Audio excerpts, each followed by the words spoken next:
Bedeviled. So I bought this movie last year and I was going to review it for my 31 Days of Halloween review series that I do each year, but I didn't get the chance because I had like other movies in mind and I had like a whole stack of movies to review during that month, and I reviewed as many as I could. But I did buy this during October and I think I started it. I think I watched the first like 5 minutes and then there was like another movie that came out. I think like the at the time I watched this last year, the 5 movie Blumhouse series came out for Welcome to the Blumhouse, a little event that Blumhouse held for these movies. They were mainly like thrillers and dramas. None of them were really horror. So I didn't watch all 5 of them. I think I watched like 3 out of 5 or 4 out of 5, one of them anyways. So but yeah, I was looking for my shelf today and I was like, which one of these movies haven't I seen? And I saw that I had this movie on my shelf and I bought this last year and I haven't yet seen it. So yeah, I thought, yeah, why not watch it and review it? So yeah, it's better late than never. So yeah, let's get into it. Let's talk about Bedeviled. So this is a killer phone app. These movies are happening left and right. At the moment, we had Friend Request, we had Unfriended, with following its sequel, Unfriended Dark Web, and we had these like social media kind of movies. We had a great one lately on Shudder, Host, which I think that movie is fantastic. It's a very short little horror movie. It's 50 minutes, so it's not quite feature length, but yeah, that was a great one, and that took place all through Skype, and that took place during COVID. These movies are no surprise to us, and I'm not sure when this movie came out. Does it say? 2016. There we go. So Bedeviled came out in 2016, and I think before that, Unfriended came out in 2014, and then I think its sequel was either 2015 or 2016, which was Dark Web. So yeah, these movies are no surprise to us. We are getting them a lot more regularly now because they are cheap to make. So yeah. And this movie, and when you watch Bedeviled, you can definitely tell that this movie is inspired by it, and as I was watching it, it constantly reminded me of Pennywise, because the horror creature that they create in this movie, it's very much like Pennywise. This is a Pennywise ripoff because he feeds off the character's fears. I was just like, wait, isn't that Pennywise's? Isn't that Pennywise? Isn't that what Pennywise does? He feeds off people's fears. And even one of the characters is scared of clowns, and so there's like a close up of a balloon, and then it pops, and then a clown is behind the balloon, and that is straight from the It remake. And so yeah, there's a lot of It references and throwbacks. I thought they could have maybe done a more unique take, but like it didn't bother me. I just kept on getting It vibes, and I just kept on thinking to myself, this is something we have seen before, and there's nothing really that inventive here. And I might sound like I am trashing on this movie, and this movie isn't all bad. Like this movie it's low budget for what they did in this movie. Like it's one of the better like straight to video on demand horror movies I have seen in recent years. This movie is really good for a straight to video on demand. For the sake of this review, I'm going to start off by talking about the negatives and go into the positives. So my first negative with this movie, and probably my biggest negative with this movie, is the characters. All of these characters are one note, and they have a relationship with the character that has passed away. Nikki, I believe her name was. And my problem there is you never get a sense of their friendship. Like, you never see that developed in this movie, and it's mentioned and you're supposed to just kind of believe it because it's said through dialogue. And like, that's only part of my problem with these characters. But then even like the characters' personalities, like, there's nothing really that interesting that you learn about them. And a few minutes after the opening scene, which is very effective, might I add, but I'll talk more about that in my positives, because the opening is probably one of my favourite scenes in this entire movie. But yeah, I'll get to that. But a few minutes after the opening scene, there's this like funeral scene of the characters grieving because of their best friend that has just passed away. And then they're sitting at a table. They're sitting at a table talking about their best moments with Nikki and how Nikki had a bright personality, which we only saw Nikki for maybe the first like 4 or 5 minutes of the opening, and then she gets killed off by this thing that we aren't sure of just yet. And then that kind of launches the movie into this whole mystery on this. It launches into this whole mystery on, like, how did Nikki die?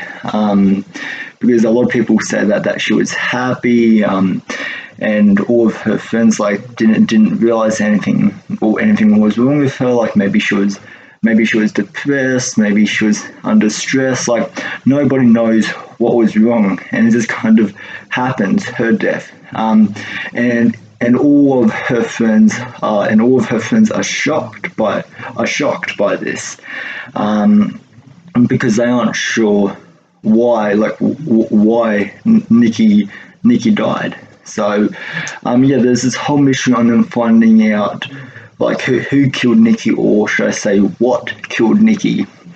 And then we follow these group of main characters that they get an invitation on their phone from Nikki's phone about this app called Mr. Bedeviled, and they all accept this app, and then really strange things start happening, and the fears of these characters start to be realized, and they start to come true.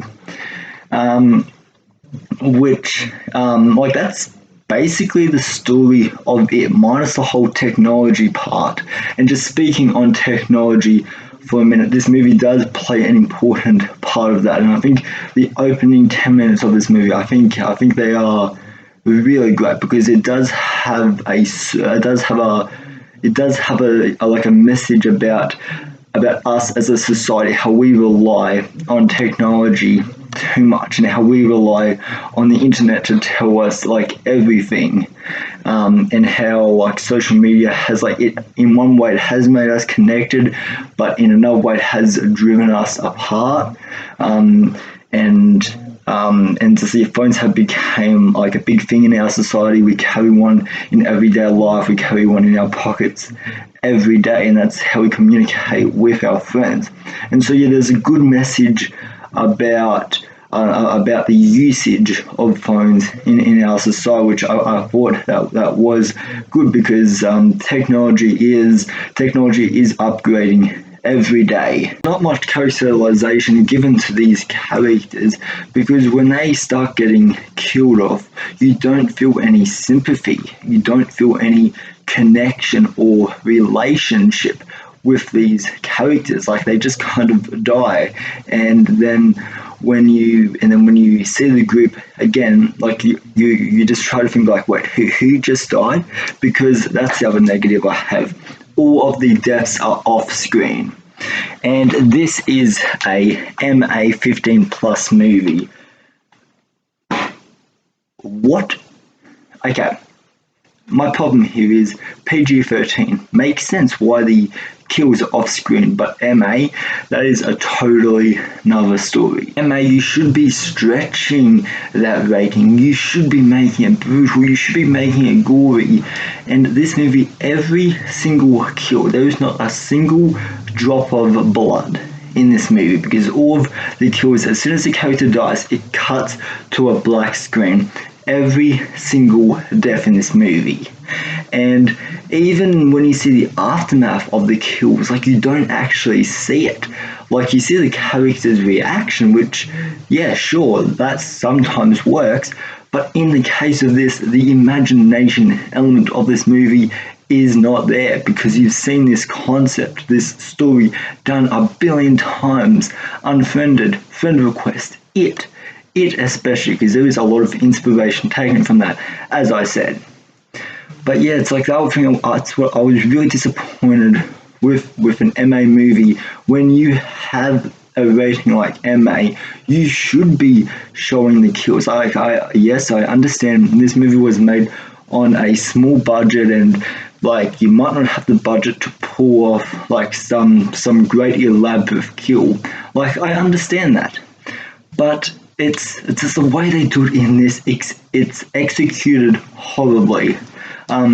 Like, there were some deaths in this, like in concept, like they could be really cool, and there were some deaths that had the potential for being a really cool on-screen death. But then it cuts to black, and you never see what happened to that character, and all that you're left with is oh, this monster, this creature thing attacked him or her, and they are now dead now, and we're moving on to a new character that will get killed off the following night. And it's like it's a disappointment when you have a rating like that and you just don't use it to its full potential. Like, that frustrates me, because this movie has an excellent rating. There is a point in this movie where it does start to drag on, and you can just feel the runtime like dragging on. Like, by the midpoint of this movie, I started to get bored, and like, for like a good maybe 15-20 minutes, like, I was bored out of my mind, because nothing was happening, or the movie just came to an abrupt stop on its pacing. Like, up until maybe the middle point, like, the pacing was actually pretty good. Like, the beginning and the end of this movie, the pacing is pretty damn solid. But then, like, there's a large 15 to 20 minutes of this movie that is like where the pacing just stops, and it loses the viewer's attention. They are my only negatives with the movie. Let's switch over and talk about the positives. My first positive is the camera work. This is a very good looking movie. The opening scene probably has some of the best camera work in this movie, and it's lit very well, as well, for the budget of this movie. This movie does have has a very stylistic style to it. It does look really good, like the film that you're seeing. Like, it does look very beautiful. The camera work, it flows very nicely from going from scene to scene, and there are some eerie shots in this movie. There is some good suspense.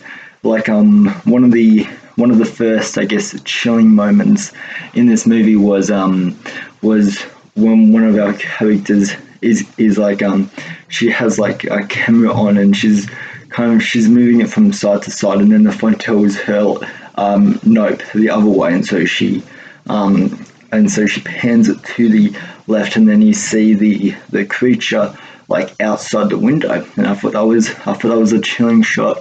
I thought there was some good suspense there. The makeup in the movie is another thing I've got to give props to, because the makeup on the creatures and some of the monsters that you see in this movie look really good. There's some good physicality in the movie from the actors and actresses in this movie, which I didn't expect the suspense to be as good in this movie as it was. And I can also say the same about the tension in the movie as well. There are a couple of chase scenes in this movie. One that takes place in an underground car park, which that one, that chase scene, if you've seen the movie, you know the scene that I'm talking about. Like that scene had some good tension in it, because of this creature just kept on running after our character, and whatever corner he turned, he would see it. And so yeah, I thought there was some good tension there. Um, and I do like the idea, even though it is ripping off it. I do like the idea of this movie kind of playing off the character's fears. A large chunk of this movie, you don't actually see Mr. Bedeviled until the very end of this movie. Like, you see him in different forms. Like, you see him like as what you see him as like a grandmother. You see him as a cop, and he switches from person to person to person, and he plays off. Yeah, like I said, he plays off like the character's fears, and so he can switch forms, which that did give me It Follows vibes. Like, It Follows does it way better and much more effective. But yeah, like, I mean, I thought it worked.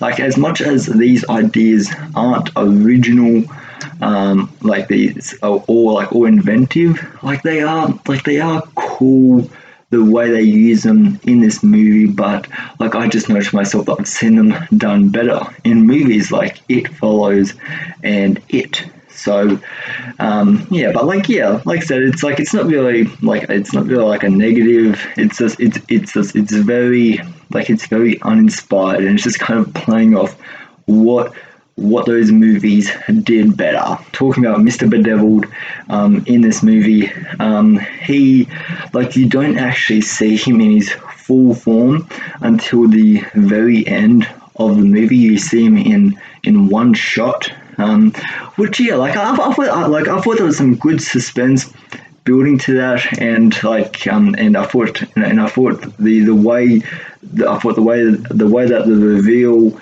was handled in the movie. It was okay.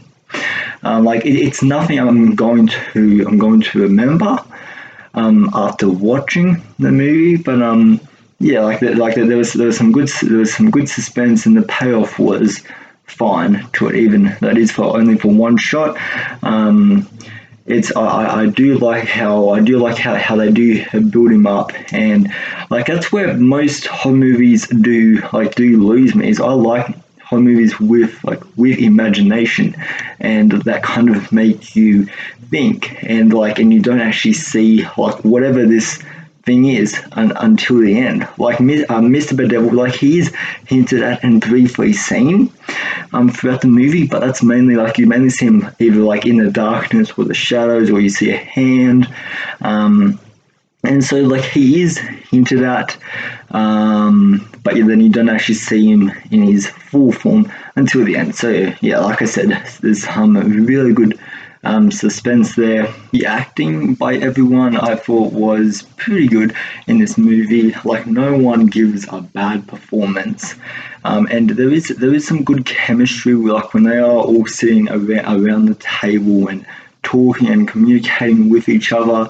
I thought that there was some good chemistry there. There was some good conversations, and there was some good, I guess, friendly banter going back and forth with them. So it does help. Okay, here's the thing. So when they are as a group, like, they are some of the best scenes.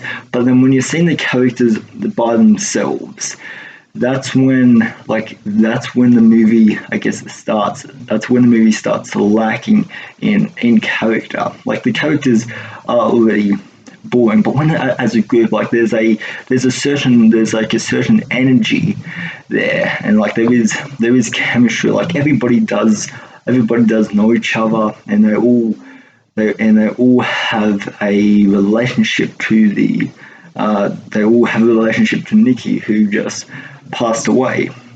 But yeah, then when you just see the characters by themselves, it's just like there's no, I guess, there's no characterization. Like, any like I guess any energy that was there with the group, it's no longer there when the characters are by themselves. Like I hope that makes sense. I hope I've explained that well. But yeah, like everybody gives a good performance. Like the emotional scenes, you know what, like they were fine. In the scary scenes, like when they're supposed to be really tense and and screaming and all that, like yeah, like they were actually quite good in those scenes. But yeah, like nobody gives a bad performance. Like everybody's good for this type of a low budget video on demand movie. So yeah, all the performances are really good. So yeah, overall, like I didn't really know what to expect going into this movie because Bedeviled has been on my shelf for like such a long time now. I just kind of forgot about it, and I was looking for a movie to watch, and I just kind of chose out this movie. And yeah, I was glad I watched it. Like there isn't, I guess, anything in this movie that I will remember like after watching it, but when you are watching it, like you are entertained. There are some chilling moments in the movie, but then when like the movie finishes, like you don't really remember the movie that well, or you don't remember that much of the movie that you just saw. But yeah, this was a fun movie. This is definitely a lot better than most horror video on demand movies that I've seen. So, anyways, yeah, that is my review on Bedeviled. Let me know down in the comments. Have you seen Bedeviled? What did you think of it? Did you like it? Are you mixed on it, or did you really not like it? Let me know all your thoughts and comments down in the comment section down below. So anyways, guys, I hope you have a good rest of your day, evening, or night, wherever you guys are, and I'll see you in the next video. Alright, bye.